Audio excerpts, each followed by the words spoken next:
ನಮಸ್ಕಾರ ವೀಕ್ಷಕರೇ, ಶಿವಶಂಕರ್ ಮಗಜಿ ಯೂಟ್ಯೂಬ್ ಚಾನಲ್ಗೆ ಸ್ವಾಗತ. ಇವತ್ತು ಆಷಾಢ ಏಕಾದಶಿ, ಪ್ರಥಮ ಏಕಾದಶಿ, ದೇವಶಯನಿ ಏಕಾದಶಿ ಅಂತಲೂ ಹೇಳ್ತಾರೆ. ಈ ದೇವಶಯನಿ ಏಕಾದಶಿಯು ಆಷಾಢ ಮಾಸದ ಶುಕ್ಲ ಪಕ್ಷದ ಏಕಾದಶಿ ತಿಥಿಯೆಂದು ಬರುತ್ತದೆ. ಈ ದಿನ ಭಗವಾನ್ ವಿಷ್ಣುವು ಕ್ಷೀರಸಾಗರದಲ್ಲಿ ಯೋಗ ನಿದ್ರೆಗೆ 4 ತಿಂಗಳುಗಳ ಕಾಲ ಜಾರುತ್ತಾನೆ ಎಂಬ ನಂಬಿಕೆ ಇದೆ.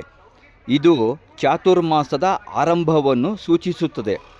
ದೇವಶಯನಿ ಏಕಾದಶಿಯ ಮಹತ್ವ: ಭಗವಾನ್ ವಿಷ್ಣು ಮತ್ತು ಮಹಾಲಕ್ಷ್ಮಿಯನ್ನು ವಿಶೇಷವಾಗಿ ಪೂಜಿಸಲಾಗುತ್ತದೆ.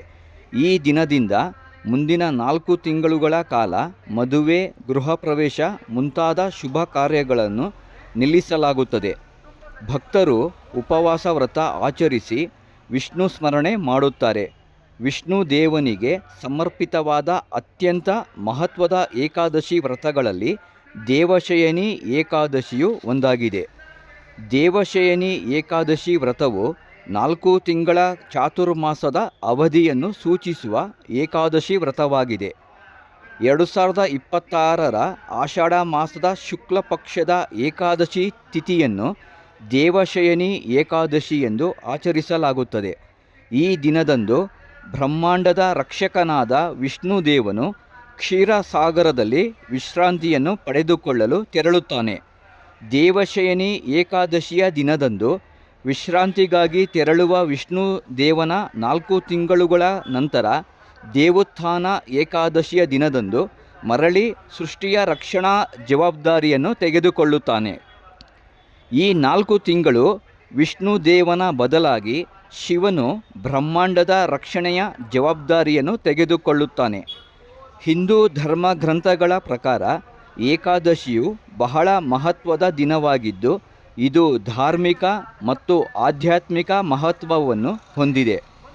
ಈ ಶುಭ ದಿನದಂದು ವೈಷ್ಣವ ಭಕ್ತರು ಕಟ್ಟುನಿಟ್ಟಾದ ಉಪವಾಸವನ್ನು ಆಚರಿಸುತ್ತಾರೆ ಮತ್ತು ವಿಷ್ಣುವನ್ನು ನಿಯಮಬದ್ಧವಾಗಿ ಪೂಜಿಸುತ್ತಾರೆ.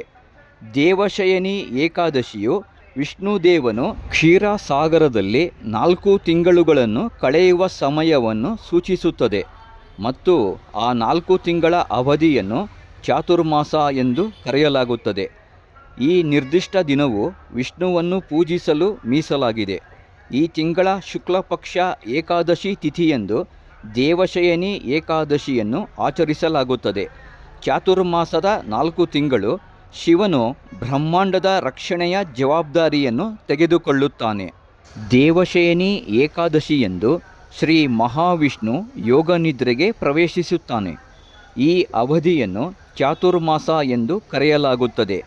4 ತಿಂಗಳ ಕಾಲ ದೇವರ ಆರಾಧನೆ, ಭಜನೆ, ಜಪ, ತಪಸ್ಸು, ದಾನ ಧರ್ಮ ಹಾಗೂ ಸಾತ್ವಿಕ ಜೀವನಕ್ಕೆ ವಿಶೇಷ ಮಹತ್ವ ನೀಡಲಾಗುತ್ತದೆ. ಈ ದಿನ ಉಪವಾಸ ಮಾಡಿ ವಿಷ್ಣುವನ್ನು ಭಕ್ತಿಯಿಂದ ಆರಾಧಿಸಿದರೆ ಪಾಪಗಳು ನಿವಾರಣೆಯಾಗುತ್ತವೆ, ಜೀವನದಲ್ಲಿ ಸುಖ, ಶಾಂತಿ ಹಾಗೂ ಐಶ್ವರ್ಯ ವೃದ್ಧಿಯಾಗುತ್ತದೆ ಎಂಬ ನಂಬಿಕೆಯಿದೆ. ಆಧ್ಯಾತ್ಮಿಕ ಸಾಧನೆಗೆ ಇದು ಅತ್ಯಂತ ಶ್ರೇಷ್ಠ ಸಮಯವೆಂದು ಧಾರ್ಮಿಕ ಪಂಡಿತರು ಹೇಳುತ್ತಾರೆ. ದೇವಶಯನಿ ಏಕಾದಶಿ ಪೂಜೆ ವಿಧಾನ: ದೇವಶಯನಿ ಏಕಾದಶಿಯಂದು ಬೆಳಗ್ಗೆ ಬ್ರಹ್ಮ ಮುಹೂರ್ತದಲ್ಲಿ ಎದ್ದು ಸ್ನಾನ ಮಾಡಿ ಸ್ವಚ್ಛವಾದ ಬಟ್ಟೆ ಧರಿಸಬೇಕು. ಮನೆ ಮತ್ತು ಪೂಜಾ ಸ್ಥಳವನ್ನು ಶುಚಿಗೊಳಿಸಿ ಶ್ರೀ ಮಹಾವಿಷ್ಣುವಿನ ವಿಗ್ರಹ ಅಥವಾ ಚಿತ್ರವನ್ನು ಪ್ರತಿಷ್ಠಾಪಿಸಬೇಕು. ನಂತರ ತುಳಸಿ ದಳ, ಹಳದಿ ಹೂವು, ಶ್ರೀಗಂಧ, ಪಂಚಾಮೃತ ಹಾಗೂ ನೈವೇದ್ಯವನ್ನು ಅರ್ಪಿಸಿ ಭಕ್ತಿಯಿಂದ ಪೂಜೆ ಸಲ್ಲಿಸಬೇಕು. ಓಂ ನಮೋ ಭಗವತೆ ವಾಸುದೇವಾಯ ಮಂತ್ರವನ್ನು ಜಪಿಸುವುದು ಅತ್ಯಂತ ಶುಭಕರವೆಂದು ಪರಿಗಣಿಸಲಾಗಿದೆ. ವಿಷ್ಣು ಸಹಸ್ರನಾಮ, ವಿಷ್ಣು ಅಷ್ಟೋತ್ತರ ಶತನಾಮಾವಳಿ ಹಾಗೂ ದೇವಶಯನಿ ಏಕಾದಶಿ ವ್ರತ ಕಥೆಯನ್ನು ಪಠಿಸುವುದು ಅಥವಾ ಕೇಳುವುದು ವಿಶೇಷ ಫಲಪ್ರದ ಎಂದು ನಂಬಲಾಗಿದೆ. ಪೂಜೆಯ ಅಂತ್ಯದಲ್ಲಿ ದೀಪಾರಾಧನೆ ಮಾಡಿ ಕುಟುಂಬದ ಸುಖ, ಆರೋಗ್ಯ, ಶಾಂತಿ ಹಾಗೂ ಸಮೃದ್ಧಿಗಾಗಿ ಪ್ರಾರ್ಥನೆ ಸಲ್ಲಿಸಬೇಕು. ದೇವಶಯನಿ ಏಕಾದಶಿ ವ್ರತ ನಿಯಮಗಳು: ಸೂರ್ಯೋದಯಕ್ಕೂ ಮುನ್ನ ಎದ್ದು ಸ್ನಾನ ಮಾಡಿ ವ್ರತದ ಸಂಕಲ್ಪ ಮಾಡಬೇಕು. ಶ್ರೀ ಮಹಾವಿಷ್ಣು ಹಾಗೂ ಮಹಾಲಕ್ಷ್ಮೀ ದೇವಿಯನ್ನು ಭಕ್ತಿಯಿಂದ ಆರಾಧಿಸಬೇಕು. ತುಳಸಿ ದಳ, ಹಳದಿ ಹೂವು, ಶ್ರೀಗಂಧ, ಪಂಚಾಮೃತ ಹಾಗೂ ನೈವೇದ್ಯವನ್ನು ಅರ್ಪಿಸಬೇಕು. ಸಾಧ್ಯವಾದರೆ ನಿರ್ಜಲ ಉಪವಾಸ ಆಚರಿಸಬಹುದು. ಆರೋಗ್ಯದ ಕಾರಣಗಳಿಂದ ಫಲಾಹಾರ ಅಥವಾ ಸಾತ್ವಿಕ ಆಹಾರ ಸೇವಿಸುವುದು ಮಾನ್ಯ. ಬಡವರಿಗೆ ಅನ್ನದಾನ, ವಸ್ತ್ರದಾನ ಅಥವಾ ಅಗತ್ಯ ವಸ್ತುಗಳ ದಾನ ಮಾಡುವುದು ಅತ್ಯಂತ ಪುಣ್ಯಕರ. ಕೋಪ, ಸುಳ್ಳು, ನಿಂದನೆ, ಹಿಂಸೆ ಹಾಗೂ ಅಶುದ್ಧ ಆಚರಣೆಗಳಿಂದ ದೂರವಿರಬೇಕು. ಪಾರಣವನ್ನು ದ್ವಾದಶಿ ತಿಥಿಯಲ್ಲಿ ನಿಗದಿತ ಸಮಯದಲ್ಲಿ ಮಾಡಬೇಕು. ಚಾತುರ್ಮಾಸದ ವಿಶೇಷತೆ: ದೇವಶಯನಿ ಏಕಾದಶಿಯಿಂದ ಆರಂಭವಾಗುವ ಚಾತುರ್ಮಾಸವು 4 ತಿಂಗಳ ಧಾರ್ಮಿಕ ಆಚರಣೆಯ ಅವಧಿಯಾಗಿದೆ. ಈ ಸಮಯದಲ್ಲಿ ಅನೇಕ ಸಂತರು, ಯತಿಗಳು ಹಾಗೂ ಭಕ್ತರು ವಿಶೇಷ ವ್ರತ, ಜಪ, ತಪಸ್ಸು ಹಾಗೂ ಧಾರ್ಮಿಕ ಉಪನ್ಯಾಸಗಳಲ್ಲಿ ತೊಡಗಿರುತ್ತಾರೆ. ವಿವಾಹ, ಗೃಹಪ್ರವೇಶ, ಉಪನಯನ ಸೇರಿದಂತೆ ಹಲವು ಶುಭ ಕಾರ್ಯಗಳನ್ನು ಈ ಅವಧಿಯಲ್ಲಿ ಸಾಮಾನ್ಯವಾಗಿ ಮುಂದೂಡಲಾಗುತ್ತೆ. ದೇವಶಯನಿ ಏಕಾದಶಿ ವ್ರತದ ಫಲ: ಭಕ್ತಿಯಿಂದ ದೇವಶಯನಿ ಏಕಾದಶಿ ವ್ರತ ಆಚರಿಸಿದವರಿಗೆ ಶ್ರೀ ಮಹಾವಿಷ್ಣುವಿನ ಅನುಗ್ರಹ ದೊರೆಯುತ್ತದೆ ಎಂಬ ನಂಬಿಕೆಯಿದೆ. ಕುಟುಂಬದಲ್ಲಿ ಸುಖ, ಶಾಂತಿ, ಆರೋಗ್ಯ ಹಾಗೂ ಐಶ್ವರ್ಯ ವೃದ್ಧಿಯಾಗುವುದರ ಜೊತೆಗೆ ಪಾಪಗಳು ನಿವಾರಣೆಯಾಗಿ ಮನಸ್ಸಿಗೆ ನೆಮ್ಮದಿ ಲಭಿಸುತ್ತದೆ ಎಂದು ಧಾರ್ಮಿಕ ಗ್ರಂಥಗಳು ತಿಳಿಸುತ್ತವೆ. ಆಧ್ಯಾತ್ಮಿಕ ಪ್ರಗತಿ ಮತ್ತು ಮೋಕ್ಷ ಪ್ರಾಪ್ತಿಗೆ ಈ ವ್ರತವು ಅತ್ಯಂತ ಶ್ರೇಷ್ಠವೆಂದು ಪರಿಗಣಿಸಲಾಗಿದೆ. ಈ ದಿನ ಎಲ್ಲ ವೈಷ್ಣವ ಮಠಗಳಲ್ಲಿ ಮುದ್ರಾಧಾರಣೆಯನ್ನು ಮಾಡುತ್ತಾರೆ. ಬೆಂಗಳೂರಿನ ಶ್ರೀ ಉತ್ತರಾದಿ ಮಠ, ಶ್ರೀ ರಾಘವೇಂದ್ರ ಸ್ವಾಮಿ ಮಠ, ಶ್ರೀ ಪಾದರಾಜ ಮಠ ಹಾಗೂ ಉಡುಪಿ ಶ್ರೀ ಕೃಷ್ಣ ಮಠಗಳಲ್ಲಿ ಇಂದು ಬೆಳಿಗ್ಗೆಯಿಂದಲೇ ಈ ಧಾರ್ಮಿಕ ಕಾರ್ಯಕ್ರಮಗಳು ನಡೆಯುತ್ತವೆ. ಈ ಆಚರಣೆಯ ಕುರಿತು ಕೆಲವು ಪ್ರಮುಖ ಅಂಶಗಳು: ಮುದ್ರೆಗಳು: ಬೆಳ್ಳಿಯ ಅಥವಾ ಚಿನ್ನದ ಶಂಖ, ಚಕ್ರ, ಗದಾ, ಪದ್ಮ ಮತ್ತು ನಾರಾಯಣನ ಮುದ್ರೆಗಳನ್ನು ಕಾಯಿಸಿ ಭಕ್ತರ ದೇಹದ ಭುಜದ ಮೇಲೆ ಧರಿಸಲಾಗುತ್ತದೆ. ವಿಶೇಷತೆ: ಇದು ವಿಷ್ಣುವಿನ ಅನುಗ್ರಹ ಪಡೆಯಲು ಮತ್ತು ಚಾತುರ್ಮಾಸ್ಯದಲ್ಲಿ ರೋಗ ರುಜಿನಗಳಿಂದ ರಕ್ಷಣೆ ಪಡೆಯಲು ನಡೆಸಲಾಗುವ ಅತ್ಯಂತ ಪವಿತ್ರವಾದ ಸಂಪ್ರದಾಯವಾಗಿದೆ. ಬೆಂಗಳೂರು ಬಸವನಗುಡಿ ಶಂಕರಪುರದಲ್ಲಿರುವ ಶ್ರೀ ಉತ್ತರಾದಿ ಮಠದಲ್ಲಿ ಇಂದು ಬೆಳಗ್ಗಿನಿಂದಲೇ ಸಾವಿರಾರು ಭಕ್ತರು ಮುದ್ರಾಧಾರಣೆಗಾಗಿ ಮಠಕ್ಕೆ ಆಗಮಿಸುತ್ತಿದ್ದರು.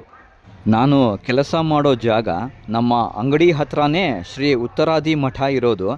ನಾನು ಬೆಳಿಗ್ಗೆ ಇಲ್ಲಿಗೆ ಬಂದು ಹೊರಗಡೆಯಿಂದ ಚಿತ್ರೀಕರಣ ಮಾಡಿಕೊಂಡೆ. ಮಠದ ಒಳಗಡೆ ಹೋಗಿ ವಿಡಿಯೋ ಮಾಡ್ಬೋದಿತ್ತು, ಆದರೆ ತುಂಬ ಜನ ಇದ್ದರು. ಒಳಗಡೆ ಹೋಗಿದರೆ ಹೊರಗಡೆ ಬರೋಕ್ಕೆ ತುಂಬ ಲೇಟ್ ಆಗ್ತಾಯಿತ್ತು. ಕೆಲಸಕ್ಕೆ ಹೋಗೋದು ಲೇಟ್ ಆಗುತ್ತೆ ಅಂತ ನಾನು ಹೊರಗಡೆಯಿಂದನೇ ವಿಡಿಯೋ ಮಾಡಿಕೊಂಡು ಅಪ್ಲೋಡ್ ಈಗ ಮಾಡ್ತಾಯಿದ್ದೀನಿ. ಶ್ರೀಹರಿ ಶ್ರೀಹರಿ ಹರಿಯುವ ನದಿಯು ಹರುಷದಲ್ಲಿ ತನ್ನ ಶ್ರುತಿಯನ್ನು ಸೇರಿಸಿ ಹಾಡುತ್ತಿರೆ. ಬೀಸುವ ಗಾಳಿಯು ಜೊತೆಯಾಗಿ ದನಿಯನ್ನು ಕೂಡಿಸಿ ಹಾಡುತ್ತಿರೆ. ಪ್ರಕೃತಿಯೇ ನಿನ್ನೊಡನೊಂದಾಗಿ ಆ ಶ್ರೀಪತಿ ಧ್ಯಾನವ ಮಾಡುತ್ತಿರೆ. ಪ್ರಕೃತಿಯೇ ನಿನ್ನೊಡನೊಂದಾಗಿ ಆ ಶ್ರೀಪತಿ ಧ್ಯಾನವ ಮಾಡುತ್ತಿರೆ. ಹರಿಹರಿ ಎನ್ನುತ್ತ ನೀ ಹಾಡು, ಹರಿನಾಮದ ಮಹಿಮೆಯ ನೀ ನೋಡು. ಹರಿಹರಿ ಎನ್ನುತ್ತ ನೀ ಹಾಡು, ಹರಿನಾಮದ ಮಹಿಮೆಯ ನೀ ನೋಡು. ಬಣ್ಣಿಸಲಾಗದ ಆನಂದ ನೀ ಕಾಣುವೆಯಾಗ ಓ ಕಂದ. ಬಣ್ಣಿಸಲಾಗದ ಆನಂದ ನೀ ಕಾಣುವೆಯಾಗ ಓ ಕಂದ. ಹರಿಹರಿ ಎನ್ನುತ್ತ ನೀ ಹಾಡು, ಹರಿನಾಮದ ಮಹಿಮೆಯ ನೀ ನೋಡು. ಹರಿಹರಿ ಎನ್ನುತ್ತ ನೀ ಹಾಡು, ಹರಿನಾಮದ ಮಹಿಮೆಯ ನೀ ನೋಡು. ಬಣ್ಣಿಸಲಾಗದ ಆನಂದ ನೀ ಕಾಣುವೆಯಾಗ ಓ ಕಂದ. ಬಣ್ಣಿಸಲಾಗದ ಆನಂದ ನೀ ಕಾಣುವೆಯಾಗ ಓ ಕಂದ. ಹರಿಹರಿ ಎನ್ನುತ್ತ ನೀ ಹಾಡು.